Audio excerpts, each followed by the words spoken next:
యేసయ్యా తలుపు తీయండి, యేసయ్యా తలుపు తీయండి, దయచేసి తలుపు తీయండి యేసయ్యా. అవును, యేసయ్య మన మధ్యలో సంచరించు కాలంలోనే మారు మనసు పొంది ఆయన మార్గంలో నడుచుకోవాలి. లేదంటే ఒక దినాన ఇలానే తలుపు మూసివేయబడుతుంది. అది చాలా ఘోరమైన బాధ. ఈ విషయం స్వయాన యేసుప్రభు వారే చెప్పారు. మత్తయి సువార్త 25వ అధ్యాయంలో 10 మంది కన్యకలు తమ దివిటీలు పట్టుకుని పెండ్లి కుమార్ని ఎదుర్కొనుటకు బయలుదేరతారు. వీరిలో 5 తమతో పాటు నూనెను తీసుకువెళ్తారు. మిగిలిన 5 బుద్ధి లేని వారి వలె నూనె తీసుకుని పోకుండా కేవలం దివిటీలు పట్టుకుని వెళ్తారు. పెండ్లి కుమారుడు ఆలస్యం చేసినందుకు వారందరూ కునికి నిద్రిస్తారు.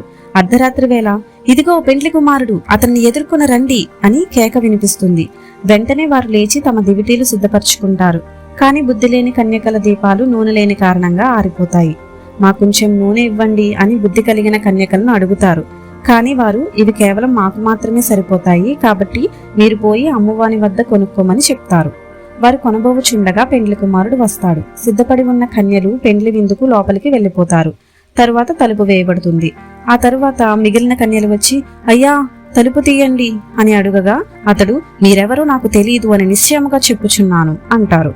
కాబట్టి ప్రియులారా, ఏ గడియందు ఆయన రాకడ ఉంటుందో తెలియదు గనుక నూనె అనగా పరిశుద్ధ ఆత్మ, ప్రార్థనా జీవితం, మారుమనస్సు అనుభవం, సత్క్రియలు లాంటి వాటితో సిద్ధపడి ఉండాలి.